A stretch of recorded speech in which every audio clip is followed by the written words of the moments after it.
Welcome back, folks, to World of Warships Legends. I'm Soopa-Dave, and today we have the BA Tirpitz. It is similar to the other Tirpitz. There are some differences. I will talk about them as we go on the video. One being that I actually generally build these into guns, so the normal Tirpitz, because the secondaries really don't go that far on it. It's like 6.3. This one, however, the new Tirpitz, they go out to 7 without building into them. And I did a secondary build. We'll absolutely show you that. Let's start with a commander. I am using a Azure Lane Bismarck. If you wanted Hyde, there's a bunch of options out there. There's so many options for secondary ships in Germany.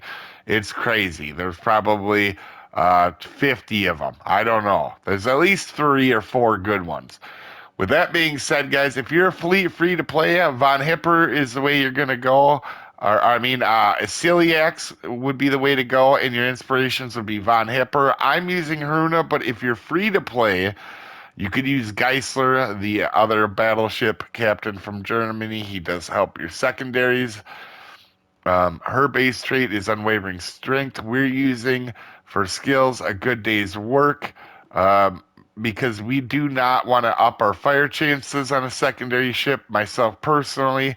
And you could go with the AA, but that and Brawler, I don't use these perks very often in a secondary ship because you are getting close in. You know what I mean? So you don't want to make your fire chances more. Obviously, Porcupine in our second slot. Harriet, I'm not sure how to pronounce that. But that is a very handy trait. This trait is super powerful. And then also the Master Mechanic depends on your play style. If you don't want to rely on heals, you could go with properly meticulous as well. It's all up to you. For me, I like having the 2 extra heals personally, and to fight fire with fire, obviously.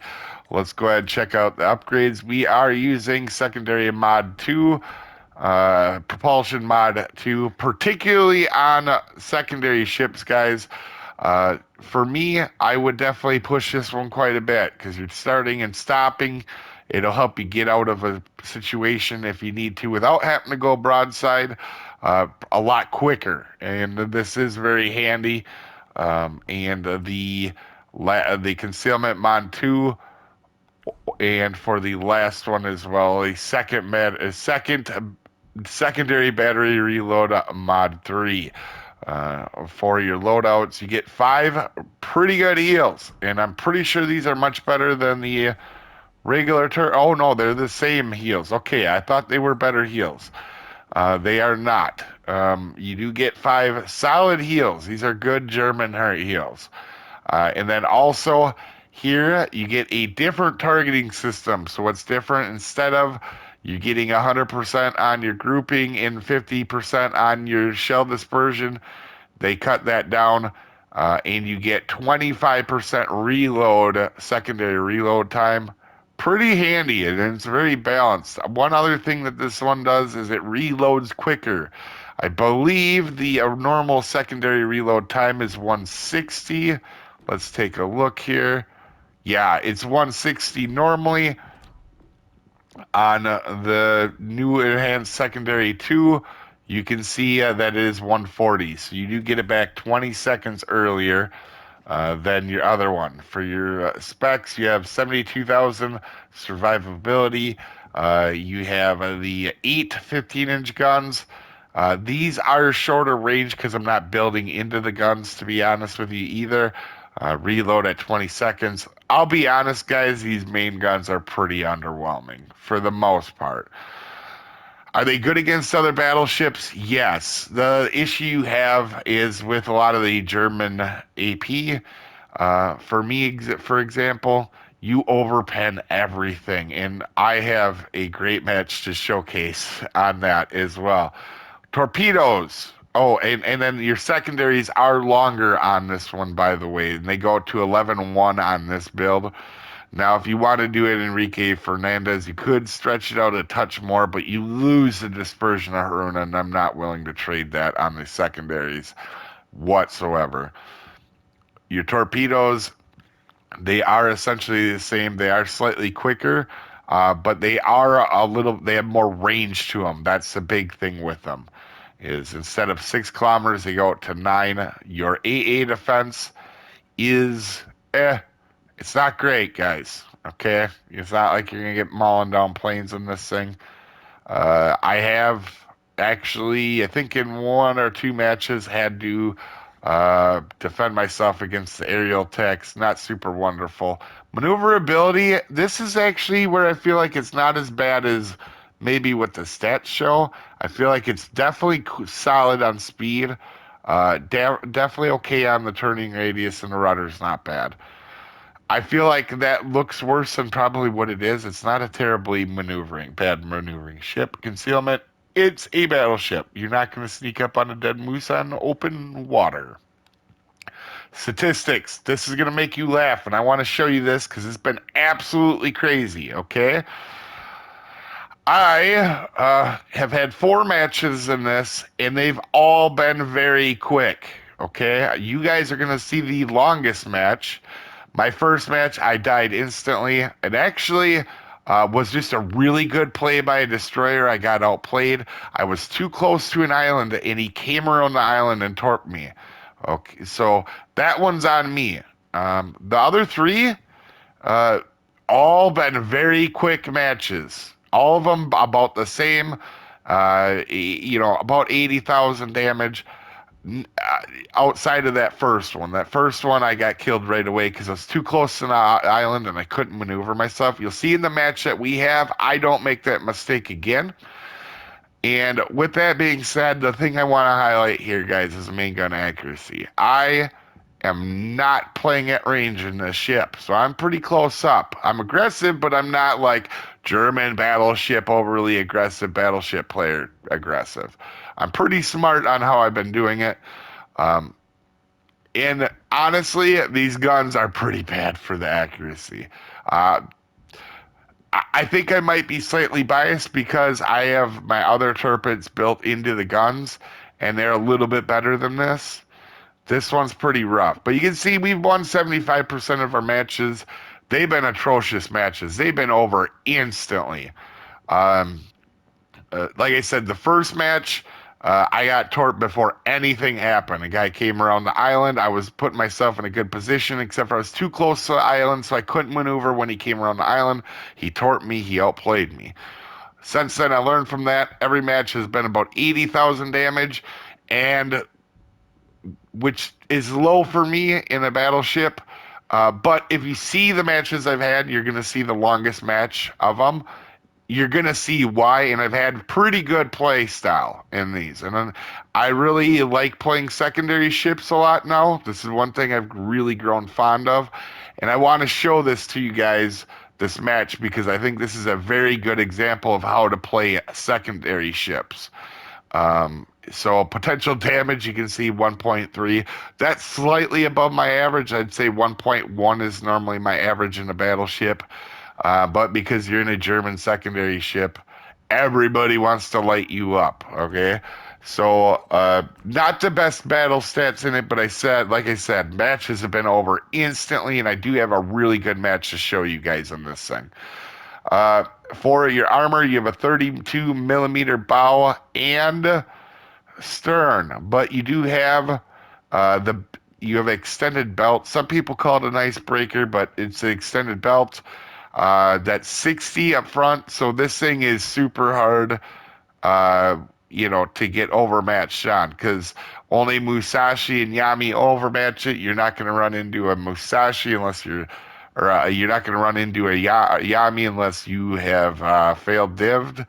And honestly, you're just not going to run into too many people that are going to take that shot effectively. So, pretty good bow on this thing, just like a normal Tirpitz. And that's what it is. It's just a normal Tirpitz body armor. One thing I do want to showcase is you do have I always call it a half. This is a half turtleback because I don't have the bottom part turtleback as well. It doesn't really matter. There's not really much difference between it. One thing to be careful of on this, you have a giant superstructure like always. on a German ship, you will get farmed. That is the thing. But also, because of the deck distance uh, to the Citadel, particularly American battleships, you can in fact get Citadel from distance with them. Especially something like if you're coming up a constellation, you got to be real careful. Um, of them dropping in on you. As we start the match, it's disclaimer time. This is a beginner's video meant to help people new to the ship or new to the game. This is not meant for professional gamers that know everything there is to know about everything in the universe. There are multiple ways to play and build this ship, and I am an above average player, not the world's best. I make mistakes. You may see one in this match. You didn't come here for pronunciations. I'm as good as anybody at slaughtering beautiful languages all the time. With that out of the way here, guys, I do obviously, as you can see, I look at who I have near me for teammates, and I have a Jaeger and a D Provincial. Now, I am not ripping on them. I am just stating the obvious. Normally, when I see people in campaign ships, I'm really careful. Why is that? Because generally, as a whole, I find that the players that play a lot of the campaign ships, like the Jaeger or the D Provincial, they have a tendency to not. They have to be a tendency to be underwhelming players a lot of times. And our Jaeger's actually not going to do a bad job. Our D Provincial, not going to be too ideal over here. And that's okay. The reason I'm stating that is I adjust my play. I know that I'm going to have to do most of the damage over here. And when you see what's over here, you're going to completely understand why I really liked the game that I had. And this is going to showcase the ship very well. So, obviously, I'm moving in. I'm trying to use these islands to cover up, right? I don't want to be spotted by the destroyer. That'll let other people get close, and hopefully our Jaeger will spot the destroyer. So I want to be close in to help my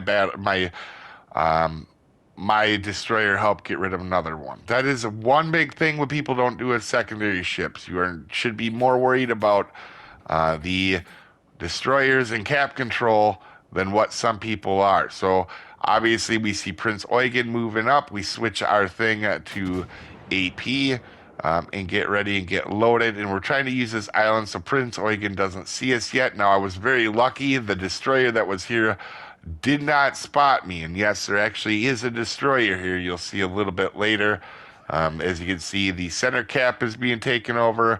The one cap is being contested, and we have one over here as well. There's 3 destroyers. So Prince Eugen comes around the corner because I haven't been spotted yet.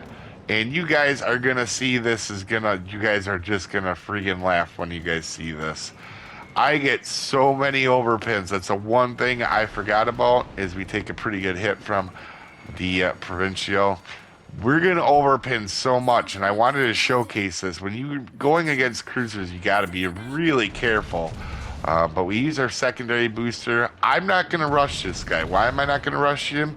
Because I guarantee you he sent out torpedoes, right? So you can see for a second I thought about it, but until then we're going to back up and we're going to be ready because he's probably going to make a broadside turn here. And we are going to go ahead and wait for him to try to do that. And this Prince Eugen, one thing I want to note too is over here, as you can see, there's a Prince Eugen and D Provincial.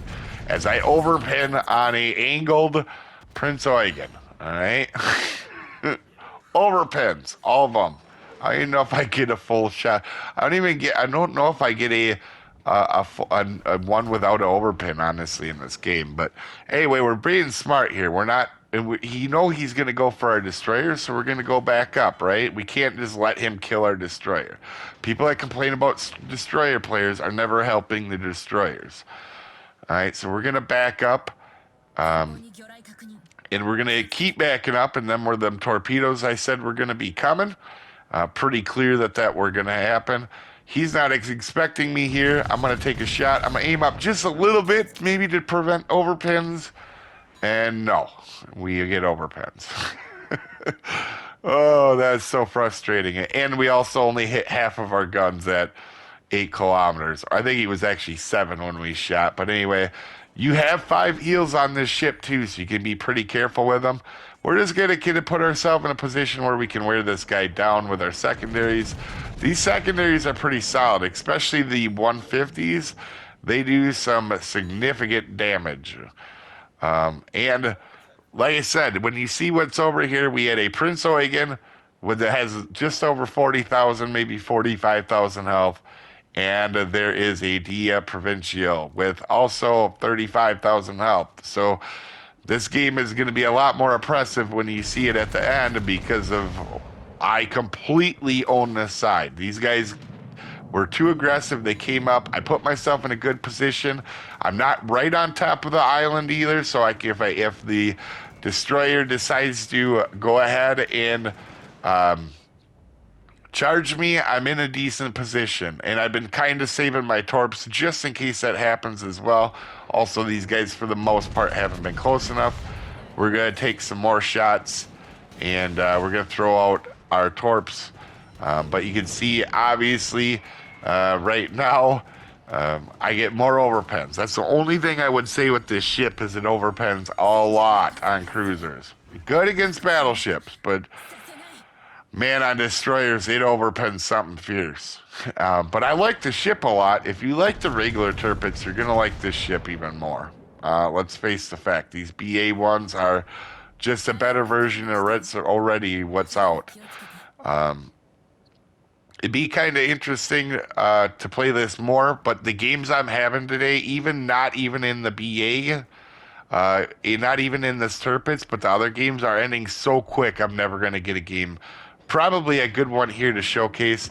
As you can see, the D Provincial does the last a little bit kills. We're going to go ahead and shoot the Provincian, and we're going to overpin and only hit 1 shell at 10 kilometers out of 8. The main guns are not super amazing, and you can see RD Provincial went in, lost his health. I didn't realize he charged in like that till it was too late, so I'm trying to help him, but honestly, it's way too late. Also, you can see here the base is being capped. He's not in it, so I clearly know the destroyer is here, right? He's finally decided to move up. In fact, one of their enemy team, or the enemy team, gets so mad he rage quit. The Colorado, got killed, I think, pretty early on the right side of the map, rage quits right before he actually gets up. So this is a rough match for a lot of people. But we know what this D Provincian's going to do. He's going to come out, and we're going to go ahead and take a shot at him. And, of course, we're going to hit 1 shell at 4 kilometers and overpen. So no surprise there. Just the main guns, like the secondaries, did all the damage on this thing. Obviously, I know there's Akatsu. So what I do, you can see I put my secondaries on him because I am trying to get rid of this cruiser in 1 shot. And I'm putting my secondaries on the little battleship, or the little destroyer, and you can see it clearly working pretty good. We have 3 fires. We have no choice but to put that out. 3 fires will absolutely cook you if you don't put it out. And you can see our secondaries just obliterate this guy, this poor guy. He should not have got himself spotted, okay, as we kill him. So we know torps are coming. We're being careful here. And also, one thing to note here is we're going to go ahead and finish this D7. And we have completely mastered this side. And also, I want to give credit to our Jaeger, who also, once he got the cap, did realize, I'm not going to need any help over here. And he went and helped the middle. And these guys, as we're going to dodge our torpedoes here, our team absolutely mauled the other team. This was the longest match I've had all day, including other actual matches, guys. And this was the longest one. I think it was 9 minutes or something like that. It has been just, I've never had a day like this. I've had some quick matches before, but never like this today. But you can see, for the most part, We did absolutely what we could. We had, we took every part of damage and killed everything that was over here, including that destroyer, which we literally took all the health off that destroyer, all of it basically off of all of them, and owned our side. That's how you do it without being too aggressive. You don't just drive into the center to get your torps off in this thing. But you can see second on the place, our Jervis are really good at getting his caps and taking care of business as well. Most importantly, we helped our team win, and we did it very effective, completely owning our side, not losing all our health, being stupid, and helping our team win. Anyway, you guys have an amazing day, and I'll see you next time, folks. Have a good one.